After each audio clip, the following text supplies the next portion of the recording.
In this video, I want you to walk you start to finish through the creation of a moderately complex three-part composite photo. And a big emphasis here is going to be on how I think through the process of it and also talking more about why I chose the images that I did. Because I'm pre-visualizing how these three composites will go together, how these three images will go together as a composite, how I'll mask them out. And so I want you to just sort of be able to walk through my head as I do that. So I have these three images that I chose from my Photoshop source files that we talked about in the last video. And remember that I have here a background image, which is a sky. And remember, it's a textural image. It's got some drama to it, but it also doesn't have a lot of objects in it. It's a big, wide texture. So it's actually a really good background. Things can go in front of it. I also picked a foreground image. These are these rocks in Idaho.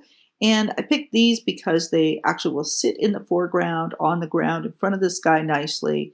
There's a nice distinction. They have a sky in it, which is kind of boring, which is going to be easy to mask out.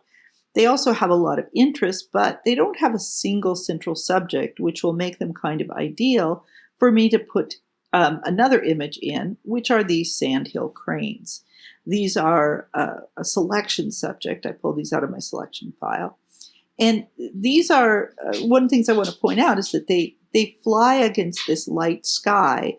They're dark, they're high contrast, and so they're going to be moderately easy to select. They're going to give us a few fits, but they're going to be relatively easy to select, unlike as if they were flying against trees or against rocks or against buildings where there's a lot of interference or similar colors. This is one of the key things that beginning Photoshop artists do wrong, is they pick images that are just going to be way, way, way too complicated to select out and to use. So I picked images that are going to set me up for success. And this is something that you can start to train yourself to do as well. The other thing is that I developed all three of these photos in Lightroom before I'm going to take them into Photoshop. You don't want to do all your corrections in Photoshop. You want to do your global corrections and even a few local corrections if you want to in Lightroom, so that the images are in very good shape when they go into Photoshop. And you can focus on the artistry part. The Lightroom adjustments are awesome, and they can do all these corrections, but you don't want to waste them on that. They are a little bit more tedious. They're more complex in the way that they make the structure complex. And so you want to save them for expressive uses, for smaller adjustments, things that for refining your images later. So I've adjusted each of these. I've adjusted the exposure. And I've also tweaked the white balance in each of them so that they match up with each other. And that's important too. I can tweak them some more when I get into Photoshop, but if I work ahead of time thinking about how they'll match up in terms of light and temperature, I'm going to save myself some steps. Okay, so of course the next step would be to select them all and to go into Photo, Edit in, and open them as layers in Photoshop. Did a little bit of cooking show magic, and I've already got them ready in Photoshop just to save the time that it takes for them to open up. Okay, so they came in this way. The Sandhill Cranes are on the top, and then the sky, and then the foreground. This may or may not work ultimately. We may need to change this order, but we'll go ahead and start with the background. I know that I want to mask out this sky, and this is going to be relatively easy to do. Select this layer, quick selection tool, and we can just select the rocks. It's going to be pretty easy to do. Just go along here, come down. It's grabbing all those different areas of color pretty fast. And then let it finish its selection and mask, and voila, perfect.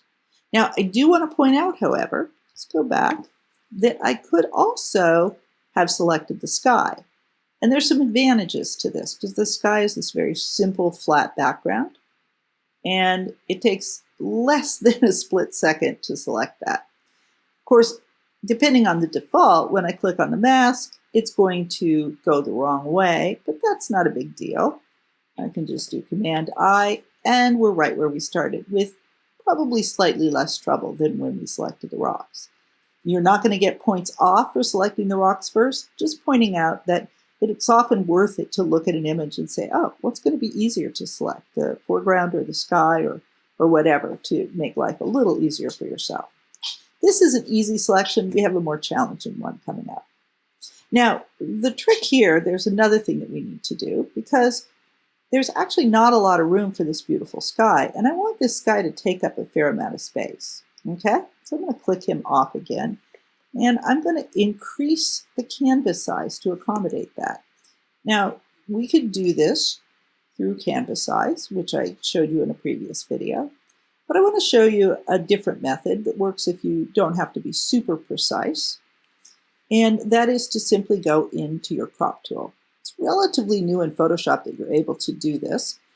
You can actually crop out as well as in. So all I have to do is just grab this, and I'm going to just sort of guesstimate. Don't need to be super precise on this. And I crop out, and I actually add to the canvas size up above. And now I have room for my sky. Well, let's see. Oops, of course, the sky is not on the right part of the photo. And we have a little more room than we need. That's okay, we can crop out later. The bigger problem, of course, now, which is not a huge problem, is that it's covering over the rocks because it's above them. Really easy to solve. Just bring it down, and there we are. Looking really good so far. I'm not worried about cropping it right now because we can do that at the last, but I do want to actually stop here with my move tool and just put it exactly where I want it. I don't need to worry about that goober because we're covering it up, but I want to just get it in so we take full advantage of the sky. Awesome. Okay, final step, we're going to bring in the Sandhill Cranes. Now these guys are going to be a little more challenging. Oops. A little more challenging to do their selection. So it's going to be a two-step process. We're going to start with the selection tool, and then we're going to go into select and mask. Okay, let's zoom in a little bit. And this definitely, it's going to be better off with our quick selection tool to actually select the outside of it, rather than selecting the birds individually. Although I am going to be careful with a smaller brush just to work around them. Go around. Doing a pretty good job, as a matter of fact. Looks like they're mostly selected. Let's let go. A couple things I want to adjust before we move to a different screen and refine this. I want this to be masked out, this other Sandhill Crane. I don't need him in there. So I'm going to grab the lasso tool and just add him to the selection that I'm going to mask out. I also, whoops, I want to zoom in. That was kind of irritating. That's another video. I'm going to go into this area, and you can see that I actually need to also add to the mask area in here, because I'm going to make this smaller. Go in a little closer to make sure I can be more precise. So I actually want to mask out this area between the birds. So additionally, I'm just going to select that. A little bit mushy, but that's okay because we are going to fix it in select and mask. And you can see there's a couple of oddities, but rather than going around and trying to trust my quick selection tool, I'm actually going to go right into select and mask. Let's see where we are though. Let's go ahead and make our mask. Oops, yes, and one thing we definitely want to do is inverse this. And let's go to 0, a little bit in. And you can see it's not too bad, but we're missing all of the Sandhill Crane's feet. We're missing some of their beaks. It's a little bit awkward. It needs some help. So let's go into select and mask. And in this case, I think I'm going to start with onion skin. What I like about onion skin sometimes is that it helps us to see, we can see the background layer so we can see what we need to bring back in. And we can just recognize them by the areas that are faint. So I'm going to go into my Refine Edge tool, get a little closer. And we don't really have to worry even about being so much on the edges here because these are small spaces. And we can leave the refinements to a relatively low mark because we need really tight, hard edges on these. And I can just come in. Oops, it's going a little slow. There we go. Really nice. This is magic. Just going along all of these little areas. And it's just adding those in. No problem. Not adding in too much of anything else. Now, I'm probably not going to get this mask as refined as I would want for a final finish in this video, but you'll see where we're headed. I love how nicely it brings in the legs. Oh, darling.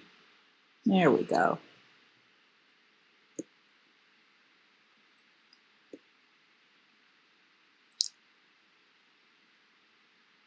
And before I get out of here, I'm going to do as much of this as I can. Great. Bringing in their beaks.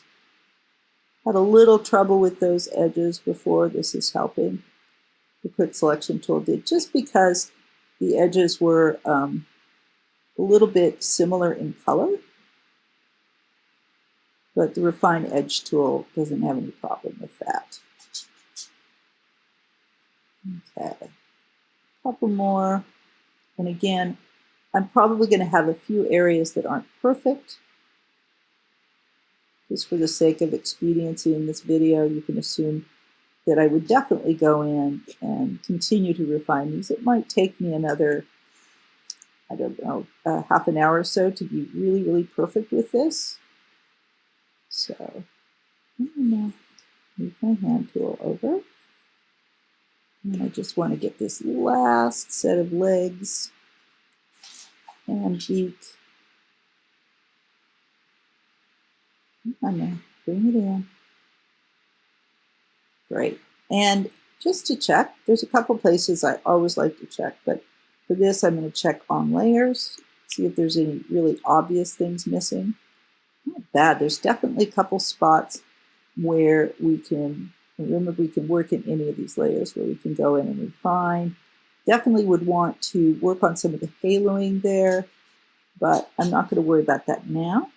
I'm going to go ahead and click OK and accept this so you can see the main way that this is going to work. This tool is fabulous. It is occasionally it takes its time. It's a little slow. You got to just be patient and let it catch up. Especially I'm working on a smaller computer right now. And it's going to take a little bit more time. There we go. So this is our mask. And this is our finished image so far. Two more things I want to do before I finish out this video. One, I want to actually make these birds a little bigger. So I'm just going to go into the Transform tool and just drag on a corner, move it back over so they fill up the sky a little bit more. There we go. Hit return. And I'm also going to crop.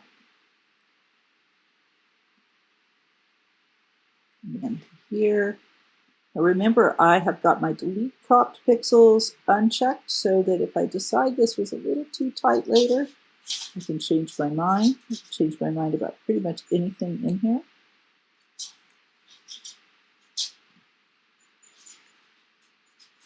And there we go.